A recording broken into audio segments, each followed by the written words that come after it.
invited them. It was public invitation. LBS. Civil organization is also here. They are here to witness the autopsy report. Thank you so much.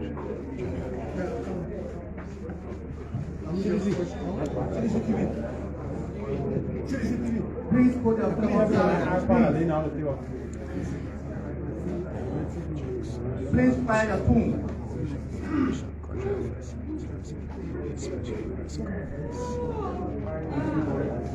Yes,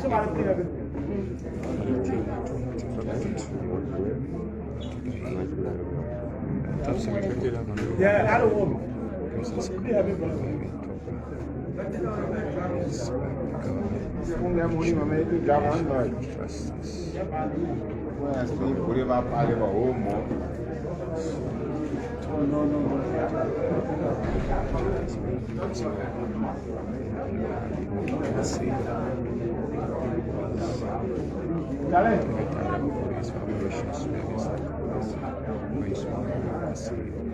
Police chief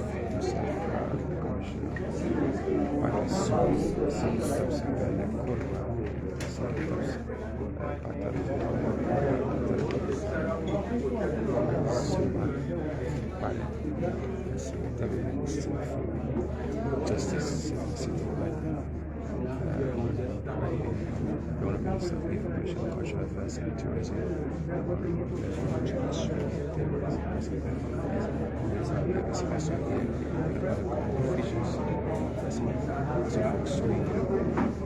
Please have it quiet.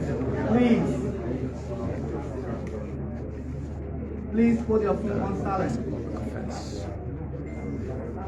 That is fine.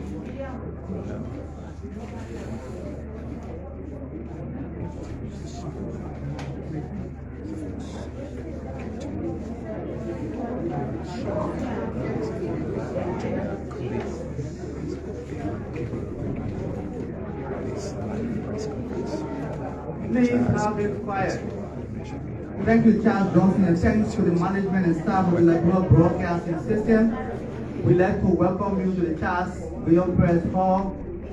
Charles Bion was a Liberian journalist who died in 1985 in the discharge of his duty, and the government of Liberia would not do more than naming this hall in his honor. I'd like to inform you, members of the public, that you can watch this live broadcast of the release of this autopsy report on LNTV and at the 9.9 Spoon FM, Spoon TV. We have over 30 community radio stations that are joining us this morning. I'd like to invite the Deputy Minister for Press and Public Affairs, Honorable Delaware A. Toto, who will officially introduce to you the Minister of Information, the official spokesperson of this government, who will lay the basis for the official release of the report. Minister Toto. Good morning, everybody. And please, before we get started, to the media here, please, once you have your camera posted and set, just kneel down and give, a view to the public back there, please. Just do them justice. Now that you have your camera posted, I know your camera is posted, please. Just kneel down and so that they will have a full view of what we are here for. We have some of the family members here and they need to see this demonstration that will be demonstrated by the pathologists here, please. So I'm saying this, I'm not saying you kneeling down, please. And I want to see you kneeling down before I start to, please, I know it is your job, it is your responsibility, but you already have your camera set. Please, you already have your camera set. Until I see this place is clear, I will not introduce our guest. Please. I'm still talking to the rest of the crew on this side, please. I'm still talking to you. Please kneel down. Yes. You have to kneel down or you have a tripod to use. Please kneel down.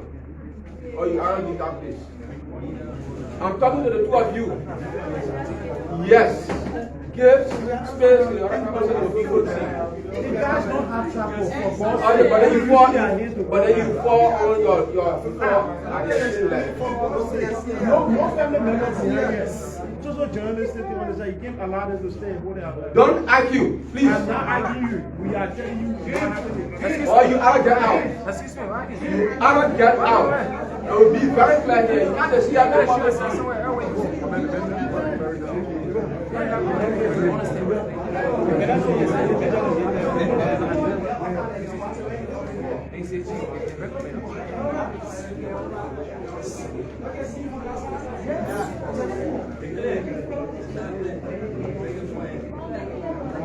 So to our media, I'd like to welcome all of you to this special press briefing. I'd like to welcome our Dixon Civil represent District 16, and I'd like to welcome Dr. Jala, Minister of Health. I'd like to also welcome Councillor Monrovia, Deputy Minister for Qualification, Minister of Justice. Sorry. Yes. And I also like to welcome the two pathologists, Dr. Cooley and Dr. Spider. And I also like to welcome the IG, Inspector General of the Liberian National Police, along with his two able deputy directors, Mumba and Sako. And I also like to welcome the family members of the two deceased, if they are here. And I would like to welcome the press. In our presence, I also like to welcome my own boss, the official spokesperson of this government, and the Liberia'S Julius Rennie, to this all-important issue.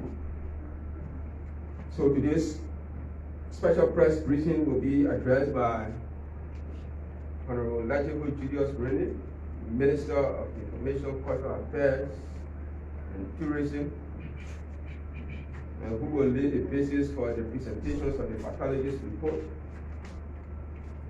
Dr. Benedict P. Cooley and Dr. Dubon B. Patel will officially release the autopsy report recently conducted on the remains of both Princess Cooper and Melvin Togba, the late. The report will be released in the presence of the Justice Attorney General of the Republic of Liberia, Councillor Frank Musa, represented by Councillor Yanti Tuan, Deputy Minister of Justice for Qualification, Minister of Justice, Dr. Wilhelmina Jala, Minister of Health, Honorable Dixon Sibo, representative of District number 16, Monrovia County, and the Inspector General of the Liberian National Police, Honorable Patrick Sue. Let me now invite to this stage Honorable Liberia'S Julius Rennie, Minister of Information, Cultural Affairs, and Tourism, who will lay the basis for this report. Mr. Rennie. So the Minister of Information is taking the podium to give their thoughts and report. Because he is the Good lead person morning, today to distinguished give the colleagues report. of the media. Good morning to the respective family members of the two deceased, if they are here. Good morning to the Liberia Council of Churches, to the Secretary General, Deputy Minister Togba, already welcome all the other guests here. So I just like to alleviate that and say to you all, let's listen now to the report from the doctors, and pathologists. Thank you.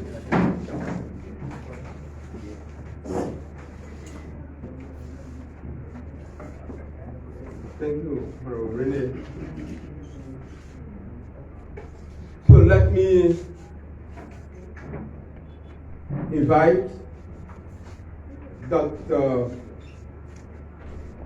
Benedict Dikuli and Dr. Supon Ikpade, pathologist, Republic of Liberia, for the reports.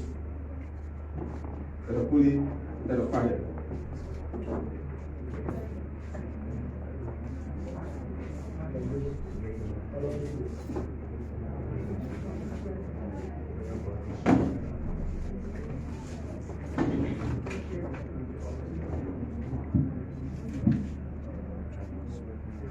The Attorney General of the Republic of Liberia, represented by Mr. Paul, aboard Dr. Liberia'S Jala, Minister of Health, Minister Regional Rini, Minister of Information, the Minister of Gender and Social Protection, other cabinet ministers present, members of the legislature, the Inspector General of the Liberian National Police, Honorable Patrick Sudu, representatives of the Liberian Council of Churches and the Muslim Council, Madam Beatrice Freeman, representing WIPNET and other CBOs in the building, the Independent National Human Rights Commission and other human rights organizations present, other protocols duly observed. Of course, members of the folk estate.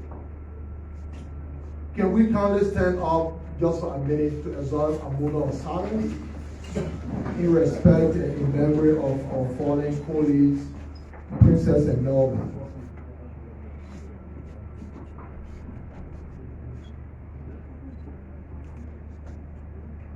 May their soul rest in perfect peace and light perpetual shining them. You can hold. We have gathered here today to release the autopsy report of Princess, Corporal, and Melvin Togba in fulfillment of a mandate given to us by the government of the Republic of Liberia through the Ministry of Justice.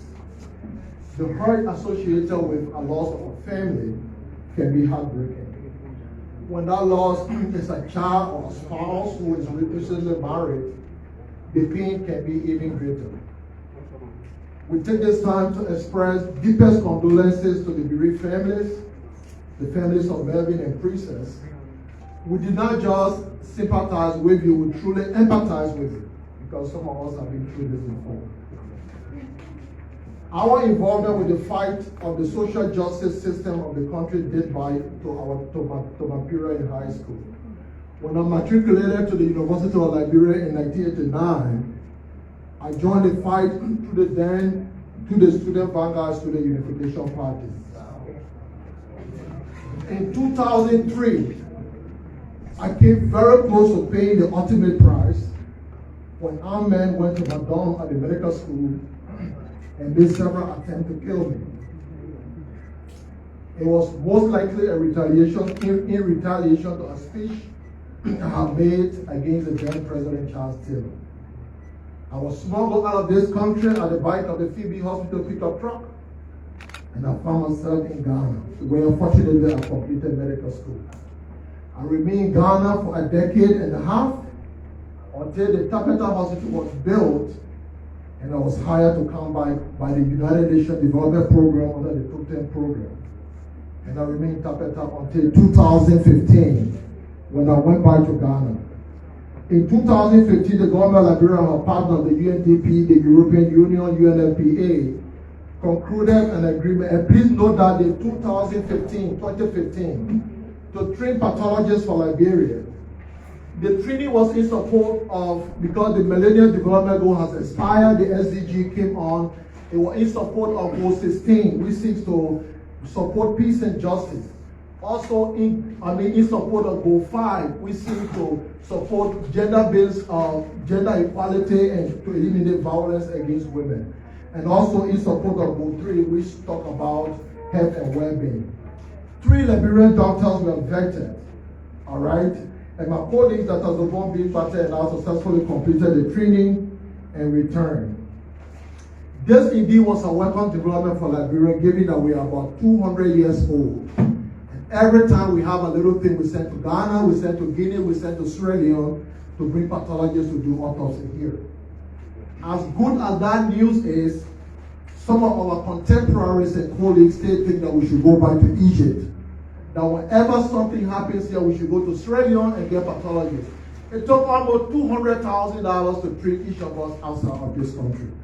Hopefully that money is not being wasted, as we have done several autopsies since return. I want to talk a little bit about the autopsy because there are a lot of misconceptions. The autopsy is a scientific process which seeks to establish the actual cause of death. It is not meant to determine who killed X or Y or Z. But the information we generate through that scientific process may help the police or other crime investigating authorities to give them a lead as to who may have been the perpetrator. It involves detailed observation, measurements, and conduction analytical tests. It is not based on emotion. I'd like to emphasize that it is not based on opinion polls. This is what the majority thinks, so this has to be the outcome of the autopsy. No.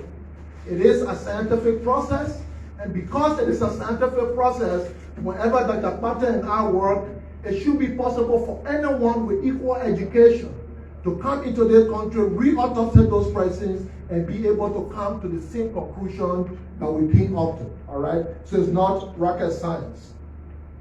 As I said, it is not meant to convict people. That's not the primary aim.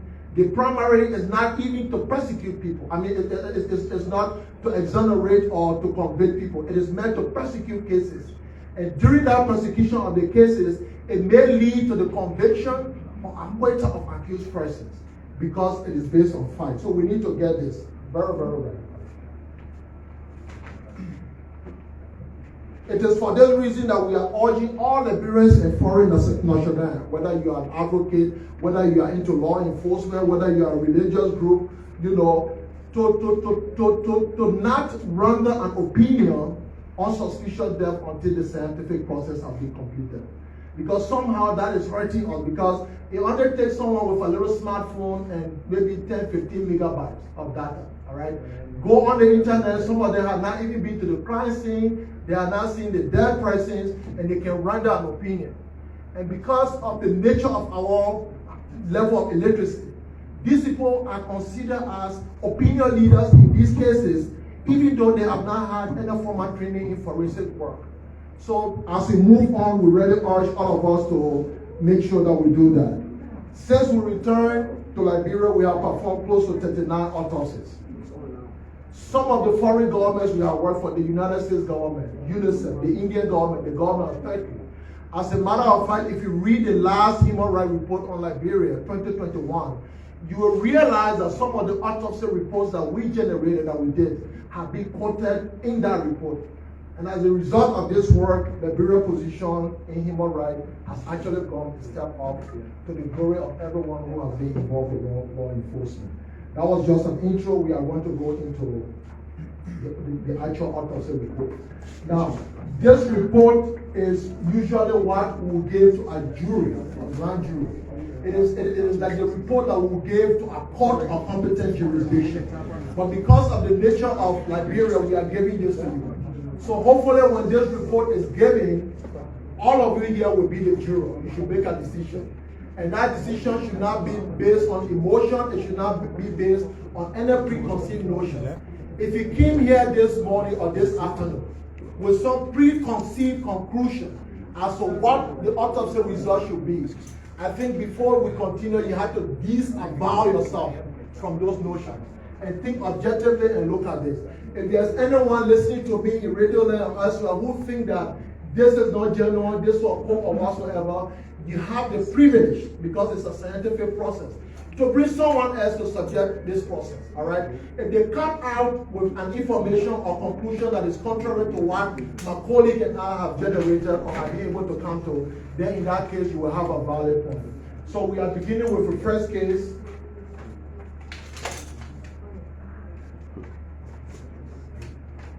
Alright, so the first case is Melvin Togba.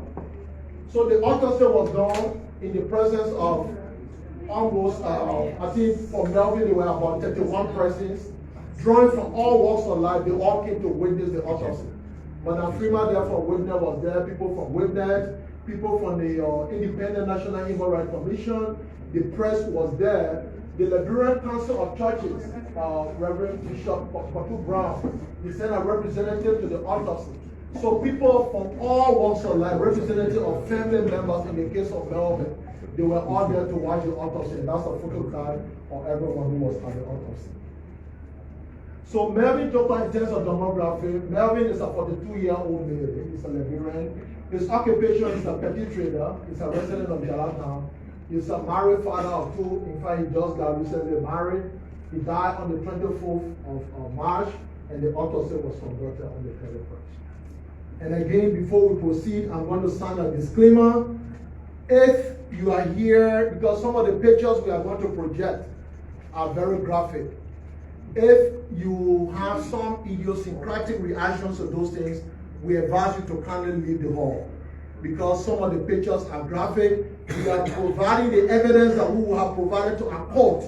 We are providing them to you so that you all do an informed decision. So if you can't stand the pictures we're going to be putting up, please leave the hall. So case history from the police case file. All right.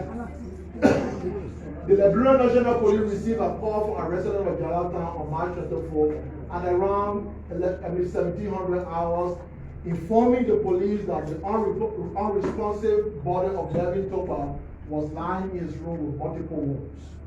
Mrs. George Togba's wife left the latter. He left Melvin in the morning in an apparent state of good health and went to work. All right. She returned from work in the afternoon and met the doors closed, with the curtains of one of the doors stuck at the back of the building, at the back of the door, between the door and the floor. All right. So the scene of the incident.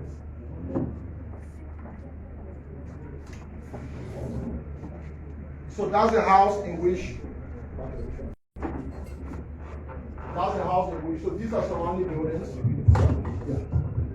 These are surrounding buildings. There's a school just behind this particular building where the incident occurred. So these are students from that school. So we did a 360 see all the surrounding area. There's also a bathroom which may be of some importance. All right. In that bathroom, when the police responded, there was a lot of feces in that bathroom that was not flushed at all at the time. And Melvin was the only one in the house.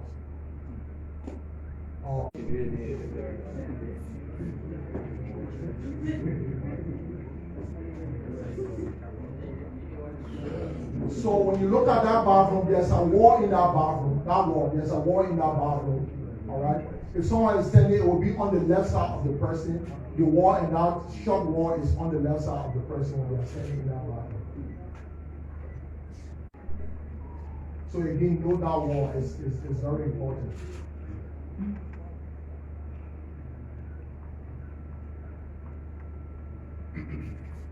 Okay, so you come out. So we're measuring, the police was measuring the height of that wall. It's about 40 centimeters high. Because some of the things we found on the of Melvin correspond to that height, all right, which made us to come to certain conclusions. So the police is just doing a measurement of that, the height of that stuff. So again, as I said, it is a scientific process. It's not based on conjecture. It's not based on, people whitewash on the room. In that bathroom for several reasons. Because it was very, very helpful in. Okay, so. That's the living. Okay, the curtain that was at the door was supposed to be here. The curtain that was stuck on the door. That's the curtain lying on the floor. So that curtain was stuck under this door when the wife returned from work.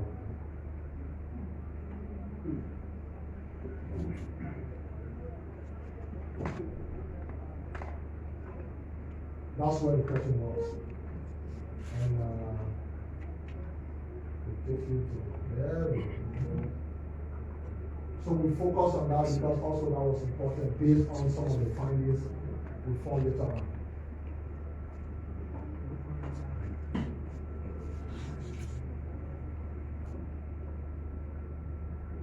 Okay, so that's the bedroom where he was found. In that bedroom, you see that's the head of the bed over here, all right? But his head was rather on this side towards the window.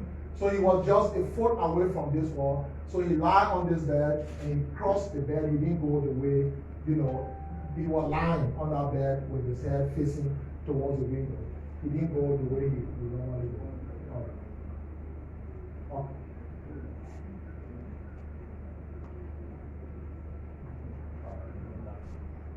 Alright, so again, this is a room. We took a close-up image. So that I just wanted you to see if you didn't see in the video. That's how he was lying when he was found. Alright, so that's the window. That's the head of the bed. This is the foot of the bed. And here, this is how this was reconstructed. This is how the curtain was, you know, under the. Alright. So for still from the police case file, he was lying across the bed. I've already said that, facing the window. He was about a foot away from the edge of the bed, all right? He is also lying on the right side, all right, and his hair was touching the pillow. He had bruises on the face, all right? The face bone on the left side. Most of the injuries are on the left side, all right? And the elbow, the face, and all of that. He has also bruises on the leg, all right, on the lower leg. Just from the knee coming down. The thigh, the back, and everything doesn't have any injury. So that pattern of injury will be helpful to us. All right. All right. So also the autopsy findings. When we check him, he was pale. You see how his hair is white. All right. Usually when that happens, we start to think whether the person lost some blood. All right. So he's a Liberian male. That was his heart. When he was pale, that's what this picture is trying to tell us. All right. So he had also decomposed a little bit. All right.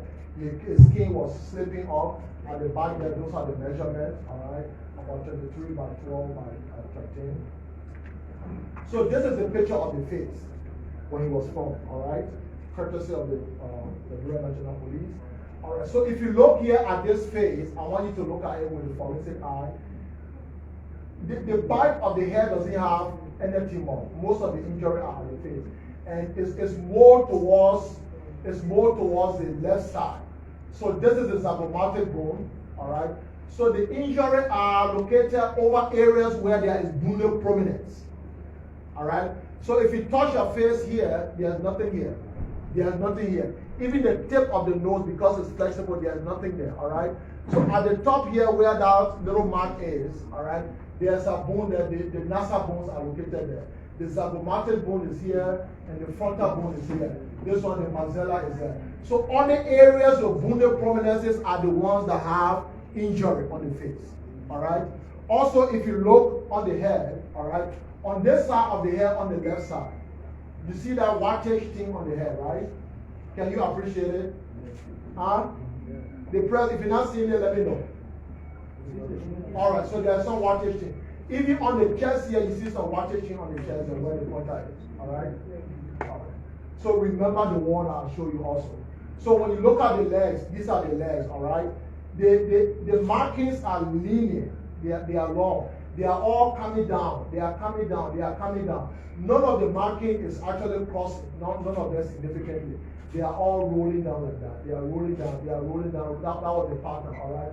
So you see aberrations there. If you look at it at very close coverage, you will realize that the lower end of these injuries are elevated above more than the upper end of the body.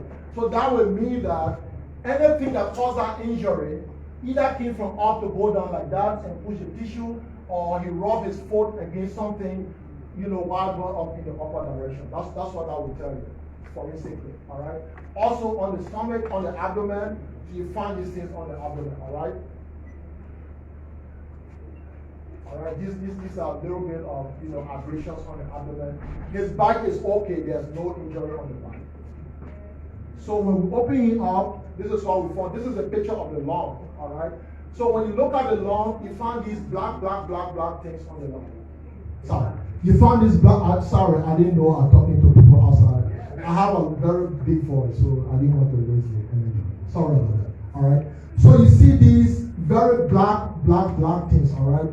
Those things are the ones we call anthracotic pigments. all right? Those pigments usually, as he aged, they will come when he's 42 years old. You will see the intensity of those pigments is a little bit higher in people who smoke. Okay, because they are smoke particles. When you smoke, they go on the lung, the macrophages come and engulf them, all right? So we have quite a lot on his lung, all right? Also, when you look at the weight of the lung, his lungs were heavy, 620, 610, they are all very, very heavy. Upper limit of normal is around 500. When we removed the lung completely, we found that there was blood in his chest. All right? There was blood in his chest. So this is the left side of the chest. This is the right side of the chest. So, I mean, you can see for yourself. The right side and the left side, which one has more blood? The left side, you are right, all right? So this left side has more blood. Also, when you remember the picture I showed you in Africa, you were standing before that wall, your left side is going to be facing that wall with the whitewash on the wall, all right? So you see that the left side is more injured. So again, when we open the brain, all right, that's the left side of the brain, all right? So this muscle is called the temporalis muscle. They are just on the right side, sorry. All right? So in terms of the dissection we did, those were the pertinent findings. If you look at the autopsy report, it's about 10 pages, but we just took out the other aspects that are pertinent to the case. We did not stop there, even though we got all the information. We took blood, we took this thing, we took urine, we took blood, we took some of the kidneys, we took bile, we took stomach content, we took a little bit of kidney. Because when anybody eats something, all right, chances are that it will either be in your stomach. When you leave your stomach, it enter the liver. When you leave that one, it will go to the kidneys. When you leave the kidneys, then it can come all the way down to the urine. So we took samples from all those places, the path where any poison or whatsoever will pass. So that anywhere it is, we'll be able to capture it.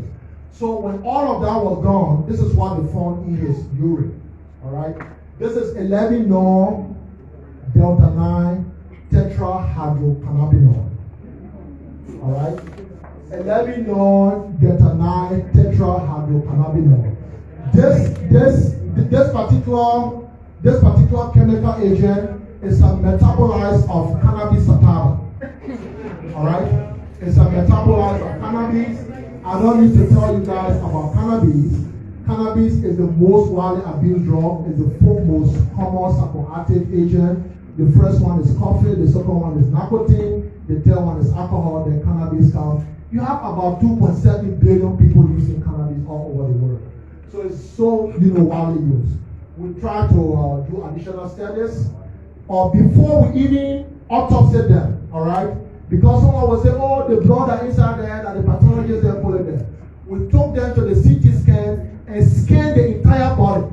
We scanned the head, we scanned the neck, we scanned the chest, we scanned the stomach, we scanned everything, all right? All the other scans we did, they were all negative, there was nothing inside. But in the head, you see that there's something on this side. This is the right side of the head, all right? There's a hematoma, there's a contusion in that place. So there was some injury on that side of the head as well in his brain. So we took his lung because his lungs were heavy. We wanted to know what was causing the heaviness in the lung, all right? So when we did it, we realized that there was severe pulmonary edema. So these are the alveolar sacs, all right? So you check here, the whole lung is supposed to be like that. But you see that he owns everything close with blood. So all the places that the air will have come to exchange, everything has already been covered with blood. All right. So this is a summary of the findings. So Melvin Togba is a 42-year-old Liberian male. He's a habitual drinker of alcohol. All right. Was apparently healthy on the morning of March 24, 2022, when his wife left him to go in the busy community of Jalatan. She returned around 5 p.m. and found the front door closed with curtains stuck under the door. On pushing the door open, she found Melvin lying across unresponsive. When police went there to investigate, all right, they realized that Melvin's body was stiff. All right, the police people said that when they look at his body, it was stiff. Also, if you look at his body, you look at where I showed you with the bike, where his skin was already splitting off. It showed that he must have died long before, because as soon as he came to us, we put him in the deep fridge. So this changes occurred, before they brought him to us, because our freezer is quite good. It was bought by the United Nations Development Program. All right. So during the autopsy, I'll show you all of these. We found multiple contusion, abrasion on the face and the left side of the head. All right. Linear abrasion, also linear abrasion around the knee. All right. There was a contusion hematoma in the left temporary. That's a big term. The one I showed you with the clot of blood in the head. That's what I'm talking about here. Also, the posterior part of the thigh and all those other areas, they did not have any injury at all. All right. So the injury was also underlocated to area where there is bone. So if there was no bone under the injury, under to where the problem happened, there was no injury. Even here, you see the crucial bone is here, all right? And the bite was all fine, all right? So based on all that I have told you, this is the scientific cause of death, according to that the bone being battered arrived at, all right? That Mr. Melvin Togba died from severe head injury. All right, affecting the left. All right, there was left temporal hematoma. You all saw it. There was cerebral contusion in the right temporal or parietal area. All right, and this one, there was also there was hemothorax. All right, which is down here. It means there was blood in the chest. All right. And what caused that? We think that this is consistent with someone falling. All right. Falling towards the face, all right? It's consistent with that, and that's the term we are using, all right? Because we are not there, but if we put everything together, the only thing that we know can cause this is someone falling on the face more towards the left side, all right? And why did he fall? We felt what? There was severe intoxication with cannabis and other agents. There was a root in the house that we found. I think you saw it. Sorry, let me go back. There was some root that was half empty. Sorry. I don't know when I took the picture. Alright, I didn't put the picture up. Alright, I didn't put the picture in the stuff. But there was some root, alright, that was found. I will find the picture and project it. So there's this 1.5 liter bottle, this Aqua Life most likely, but the paper was not on it. I can't say it's Aqua Life or not. But the volume is 1.5 liter. There was root inside that bottle. We have the picture. And that root has some locally brewed alcohol, most likely king juice. All right. When the police went there, that particular bottle was halfway. Whether it was halfway or half empty, we don't know, but we think that it was most likely half empty.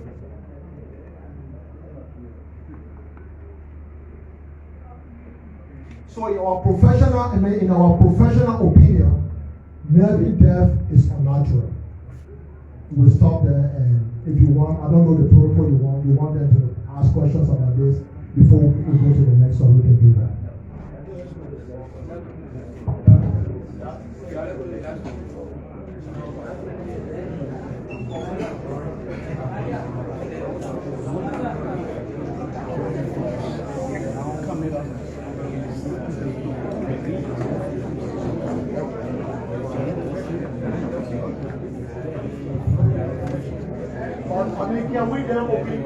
Can we open the windows down?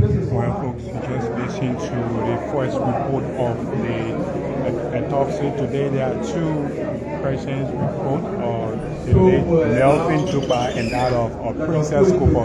So you just listened to Melvin Togba report. Now the next one is, the next report will be Princess Togba. So for now this question is Hello.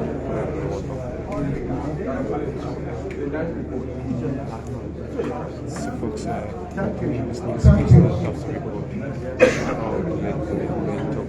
so we are moving on to the next report. Also, I see you guys taking pictures. I beg you, please listen to this. This is very important. Even though Princess and Melvin are dead, they are not with us. Our ethics indicate that we continue to respect them. So if there's any picture here that is so graphic, the fact that you are here is a privilege thing that you are here to help us disseminate the work, all right? I will kindly appeal to you not to print anything that is so graphic, to put any such thing in it, because it may just cause a lot of trauma to the family. Yeah.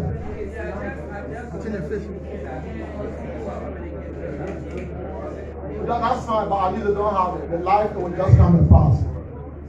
So is the screen being carried live? Yes. Okay, that's good. All right, that's no problem. We have to do this to just, make sure that. So again, there's a second case. Do you have anything to add? So again, we are proceeding with the second case. So autopsy report of Princess Cooper delivered by Dr. Foley and Dr. Martin. So again, it's the same thing. The same people were there, except that Princess family did not come for the autopsy. Please, those of you that don't like, can you deface the images they portraying to you? Can you deface it? Please. If it is possible, if it is not possible, that's fine. We just want the fight to go out. So in terms of demographic, Princess Cooper is 25-year-old. She is 25, all right? She is into education, catering, all right? The date of death was March 24th, the same day as Melvin, and we did the autopsy on the 31st, and the case number is 0232022. Her nationality is Liberian. We are told she lives on the Bushro Island. So case history. On March 24, 2022, Ms. Princess Cooper, unresponsive body, was found outside, all right, at about 1:30 in the afternoon. She was lying on the floor in a pool of blood in the fence of the building hosting the Powers building material store. The building, for those of you who are not going there, is located on the ELWA junction. If you turn and you're going towards SKB, it's just on the left side, about a block away. She was rushed to the emergency room of JFK, where she was declared dead and alive. So this is the Powers building. So again, I have a crime scene video here. It will play.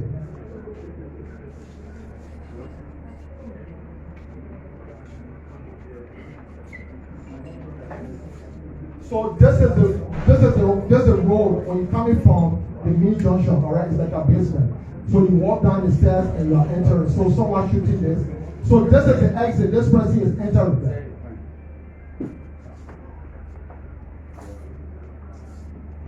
Incident scene. Sorry, incident scene. All right. So she's the one lying there. And as you can see, there's a lot of blood over there. You can all see the blood. Even behind her, there's a lot of blood behind her. The camera is going to go down.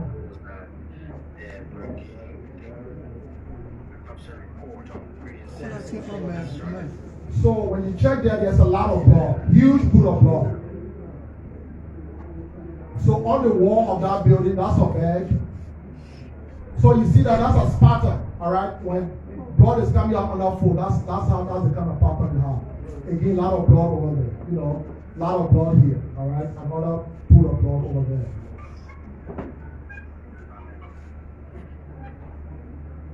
Again, another pool of blood. So you look at that, this is another pool of blood. So much stuff. Okay. I want to go back a second and pause this video.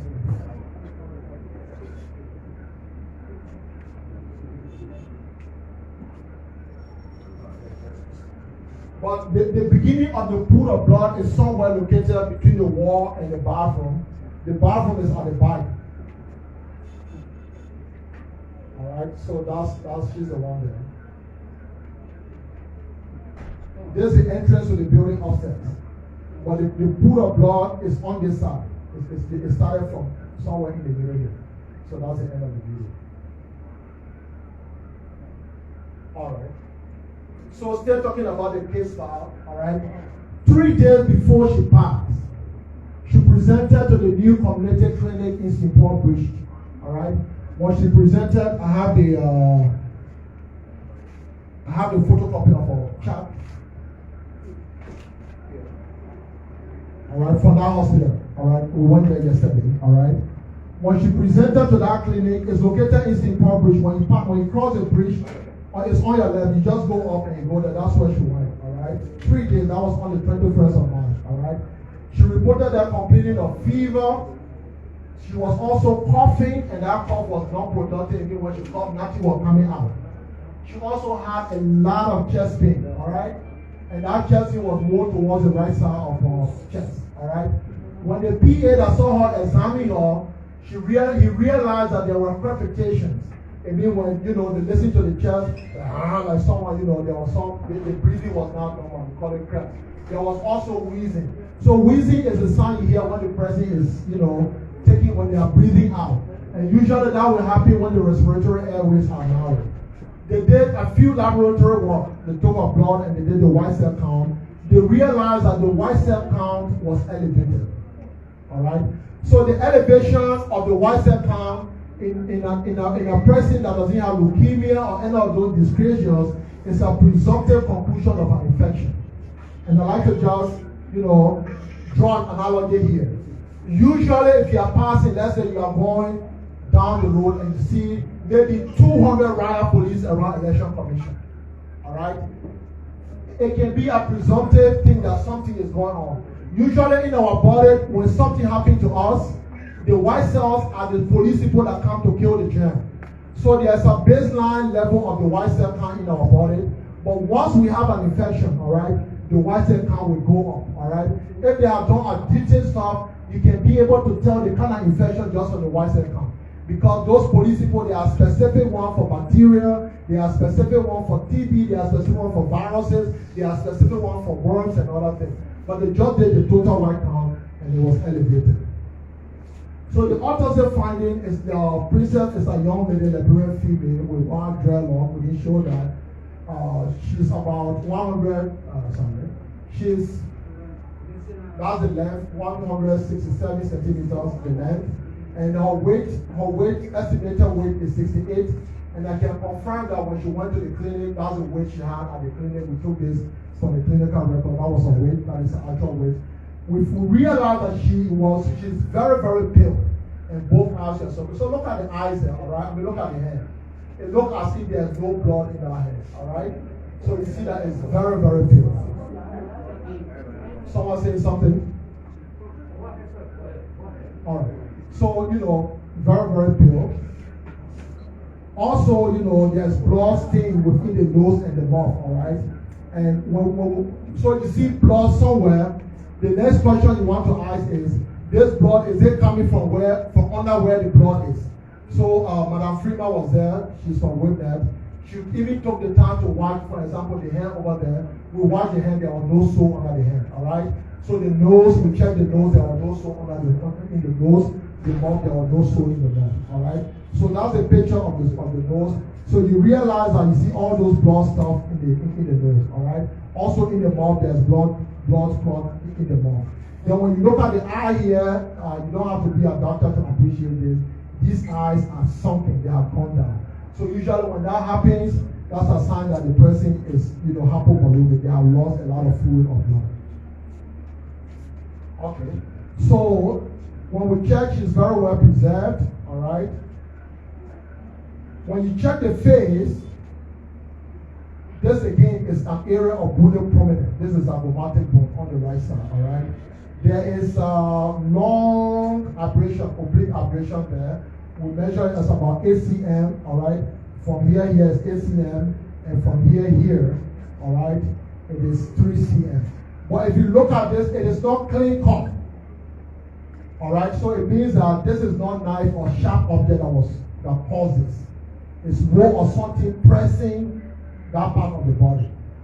All right, and again, it's just in an area where there's bone prominence. This side is okay, all right? If you also check here, there's a bone prominence here, all right? But this one looks so more circumscribed. This is the kind of thing that a rock can do, like there's a rock or something done, you hit the head or the rock hit you, that's how it will look. So when we open her up, all right, when we open her up, we realize that the membranes on the right side. So when the lung, as I'm standing here and breathing, the lung is enveloped in something. Also, the wall of my chest has that same thing. So when I breathe in, my lung slides over that. When I breathe out, it slides to go up. All right, as the air is going in and out, my lung is. So The layers are there, there's a potential space there, all right? But for her, those two spaces, the two layers, the one on the chest and the one on the lungs, they hitch together. So usually that is what will happen if there's inflammation, if there's swelling, if there's massive infection, all right? So these things you are seeing here, they are all fibrous bands. They are fibrous bands. So I'm trying to pull the lung out. The lung cannot just separate, all right? So these fibrous bands are there. And this was the left side corresponding to the findings that we found in the clinic as well. See that? The right here, it's the right side, sorry. It's the right side of the chest. So the left pleural pericardial cavities, they were all okay, all right? So the cavities were in check, there was no blood for her inside the chest. All right, so again, that's the picture of the lung. So you see the lung, it looks like what? When you look at this, what comes to mind? It looks like pulse. Huh? The surface here, that's the color of pulse, all right? That's the surface of the lungs. You know? So if you check, it's more, there's the right side of the body, this is the left side of the body. So if you check this side, it's not as much. But this thing is a fibrinol exudate all over on the chest, all right? You see it there, all right? So if you look at that, that's the exact color of pulse. That's how pulse will be. Okay, I wanted to show you this. This is just a schematic, all right? This is what I was trying to do. It's a schematic diagram. So if you look at the lung, this is the lung here, this is the trachea, this is the two main bronchi.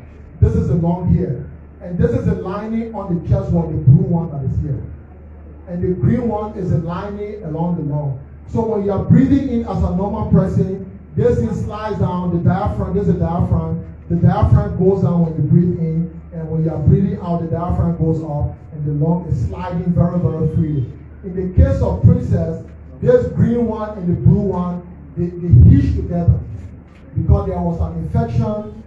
There is an infection inside the chest that extended all the way there and made them to just hitch together. So this accounted for the pain she was having. All right. So when she's breathing, there's tension that is being exerted on those fibrous bands. You're trying to breathe out, it's trying to hold the thing down. All right. So you will feel pain. You will feel a lot of pain with this sort of condition. Okay. Okay. So we remove everything from inside the lung. Again, these are the lung. All right. So when you check in this cavity, there's the left side and this is the right side. The left and the right, which one is shining more than the other? Huh? Yeah, so this side is shiny, right? That's the left side. So this side is shiny. That's how it should be. It should be shiny. So it should be shiny because it's supposed to be transparent. But you see this right side is not shiny. It's so dull. You can't even see it. All right? When you also look very, very closely, you see some black lines under here. Can you appreciate that? Huh? Can you appreciate that? Okay, so those black lines are the arteries. They are the intercostal arteries. All right, so these are blood vessels. Because the left side is not bad enough like the right, we are able to see behind it and see the blood vessels that are there. On the right side, we cannot see it. So the same thing. This is the breastbone. All right, we remove it. Again, this is the right side because we just flip it open. All right, you are looking at it from the back. So this is the right side and this is the left side. So you will realize that this side is dull and this side is wrong. It's a little bit like. So we took out the whole lung, all right? So if you look at the lung here, there's the larynx. You see inside here, the whole place looks red, all right? So they are blossing. We check under it, there was no soul there, all right? So it means that when you see the place red like that, like we saw the floor there where Princess was formed, it means that blood was passing. So the place becomes, a little bit red like that, all right? So that's why you see, and the lung again, the two lungs were heavy, all right? So we call the lung. We call the lung. So when you look at this lung, there's the right lung. These two pictures are the same, all right? So you look at the right lung here, you look at the left, all right? So you see this whole thing here. It's not supposed to be there. Also, you see something here with like black things, and that black thing is blood. All right. So this is a tubercle. It's a tubercle. It's an abnormal thing that's not supposed to be there. All right. So that is the problem that is causing problem, and it has spread all the way. You see the thing looking white like that. It has spread all the way in this lung. You see, even in the left lung, you see this little bit of like fibrous stuff going across the lung. All right. So when we open up again, we want you to see this very clearly. This is the stomach. This is the stomach. The stomach was distended. The stomach was looking big. This is the stomach here. You all see how it's big, right? There's the chest. Right under the chest, the stomach is here. The one we put the arrow on. So this stomach was distended. When we open the stomach, this is what we found inside the stomach.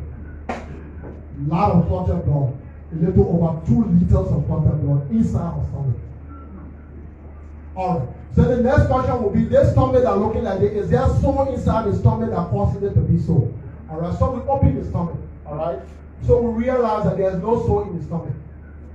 All you see there is that red paint, alright, which shows that the blood was there in the stomach, but there's no soul. The mucosa and all those things, they are all okay. There's no soul in the stomach. So then we can justifiably conclude that the blood that was in the stomach was not from the stomach. It came from somewhere. And I think we will all agree with me. Alright. So this is the kidney, alright. The both kidney, the size was good. But if you look at the kidney, you realize that this is the cortex and this is the medulla. So if you check, you see that this is a little bit dark, it's dark. And this place is looking pale. So there are pale cortexes and dark medulla, thereby leading to the accentuation of the cortical medullary differentiation. The cortex and the medulla, the differentiation is accentuated. Right? So usually that will happen when people go into shock. When people go into shock, the shock gas, the kidney gets congested, and that is why you have that sort of thing happen. Okay? So again, there was caution about whether she was pregnant or not. We remove the uterus, that's the uterus. This is the vagina, excuse me for the expression. These are the 2 ovaries. Alright? The uterus is empty, the vagina is empty. We didn't find any trauma or whatsoever in the vagina. I mean, you can see it. All of you can see it. It's just pill. Alright? It's just pill to show that she lost a lot of blood. So, as I said, before we did this, we went ahead and did a CT scan. We went ahead and scanned the head, we scanned the neck, maybe the leg got broken, the DCA, we scanned the neck, we scanned the entire chest, we scanned the entire stomach, the abdomen, the legs, we scanned everything. Everything was essentially okay, except for the lung, alright? Again, so you are looking at this patient in the anatomical position. This is the backbone here of the patient, alright? So the patient is lying down with the face, with the leg facing you, and this is the right side, this is the left side. So again, even before we open up, we could tell that there was something going on the right and the left side, but the right side was more affected. So you see these things, these watches, that's the one we're seeing, alright? Then you see this ground glass appearance. So this little black area, that is how the normal lung should be. This little thing at the apex, alright? But this one here, where they watch it something, it's abnormal. That's what we call ground glass appearance. And what we saw there, we open up, that is what we are seeing here. It's worse on the right side than the left side. Again, this was done before Princess was even opened up. If you go to JFK, the records are there in the CT scan room. If you blow that up, or name, it's on our CT scan. Princess Cobra, the CT scan is on. So we did ancillary studies, alright? We took a section of the lung, alright?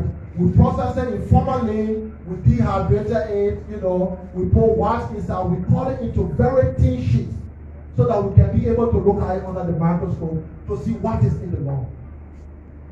Esteemed citizens and fellow citizens, we found so many things in that lung, and this is just one of them, alright?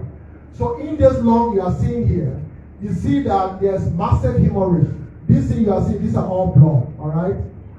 These are all blood. This one is blood. This one here. Alright? These are all blood. These are all blood. These are all blood. Inside the lung. So we can say that, the blood that was in that place came from the lung because there's just so much blood, inside the lung. Maybe all one. And if you also, the other thing you want to know when you see this is was there something that had been going on, or is something that just happened acutely? Alright?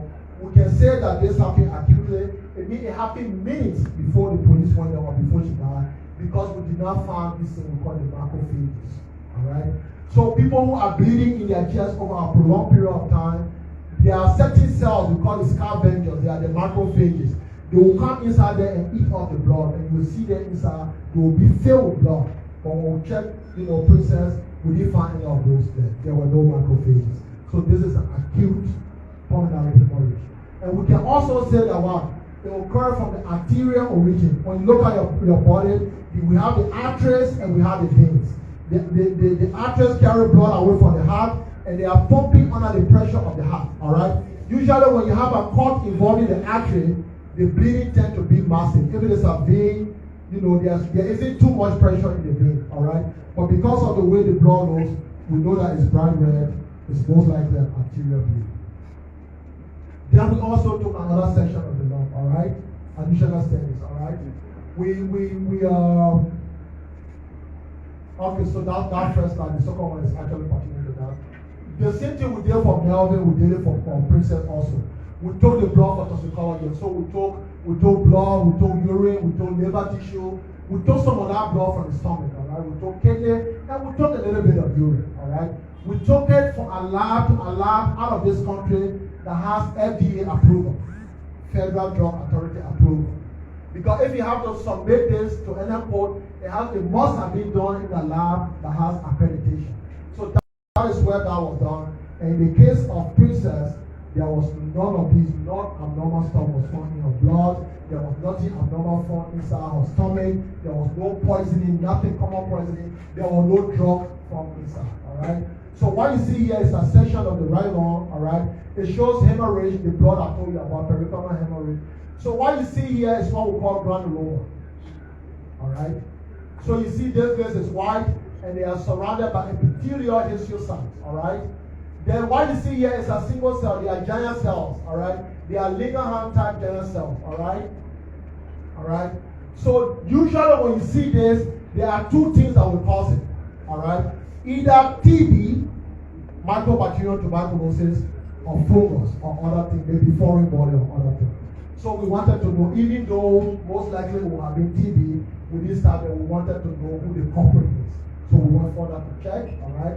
So if you look at this picture, this is the picture I'll show you, but this one has gone through a special scene, all right, to identify the microorganism whatsoever was causing that granuloma we saw.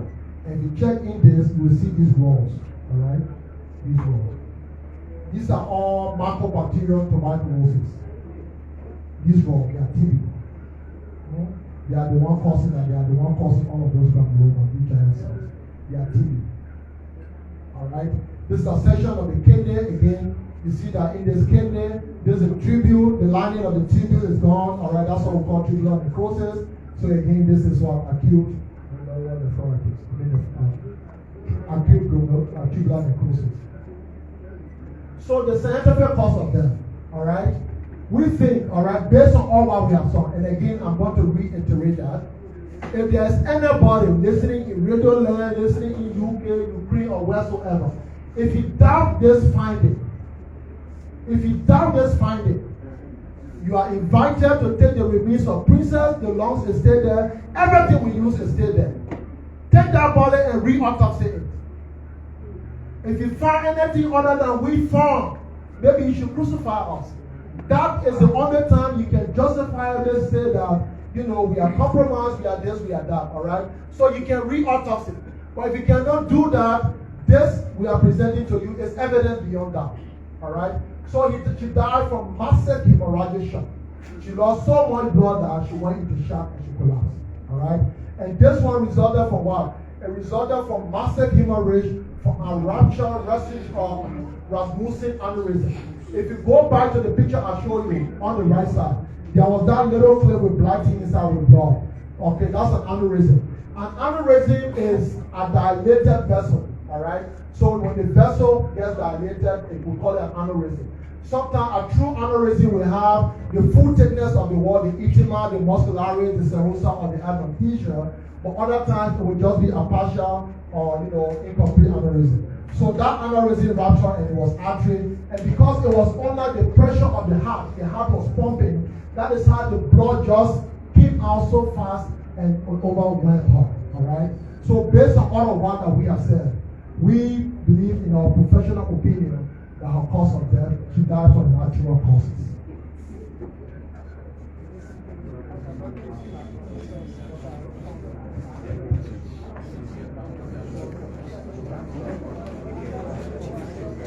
Thank you so kindly, Dr. Cooley.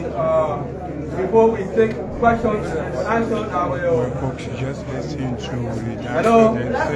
Hello? giving the report for Before we take Melvin questions and and answers, I would like to call and on you the just listen to information minister, the Melvin, official spokesperson of Princess the Cooper, government, and thoughts and report that at the end of for the she additional died information from natural before we can take our questions and answers. cause of death. I think you've been following So we'll take, if you can get hello? that she died After from the natural question, causes. So that's the question. then you come up to see what we have to say. So just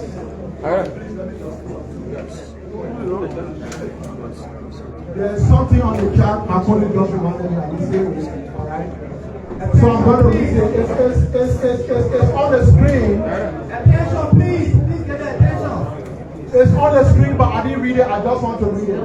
So we say hemorrhagic shock from massive hemorrhaging, rasmussen, aneurysm, and erosion of the bronchial artery. And that one resulted from progressive secondary pulmonary TB. So we all know when people have TB, sometimes they cough blood. But in your own case, she didn't just cough blood. That TB ruptured into an aneurysm, and she bled massively.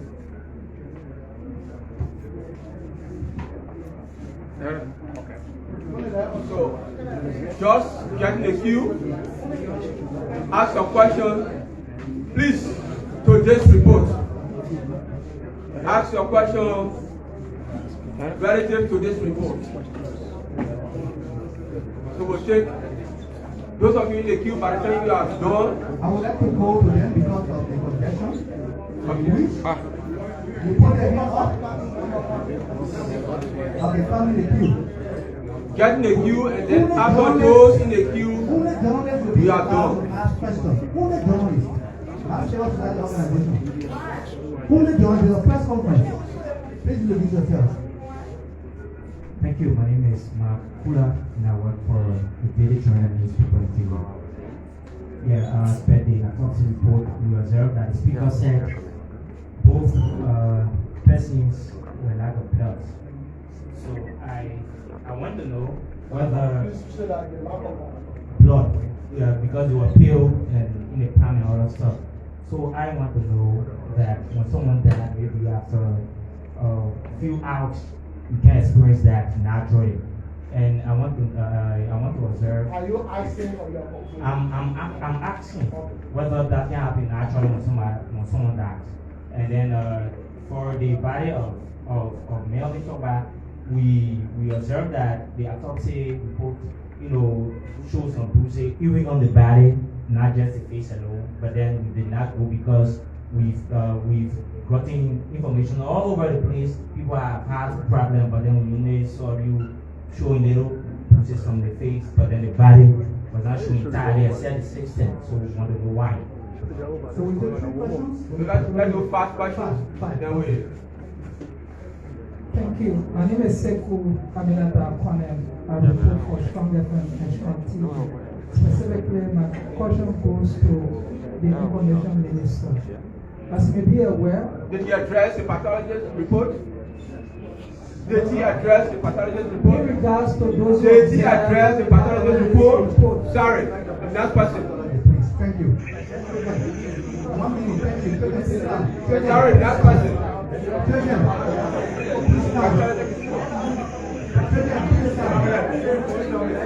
Okay, go ahead, Minister, please, go ahead. as you may be aware, the family of the late Princess Cooper denied approval of the government and announced pathologists who were assigned to do this autopsy report, stating that they both are clinical pathologists instead of forensic pathologists. Now we are here with this report. What is the government's standpoint towards that? Thank you. Thank you. One for Minister Rennie. Okay, sir. My name is Ruben Kazulu from Eastern. I have two questions, and I want to clarify first on the first one about Melvin Togba. Did you say he died of unnatural causes?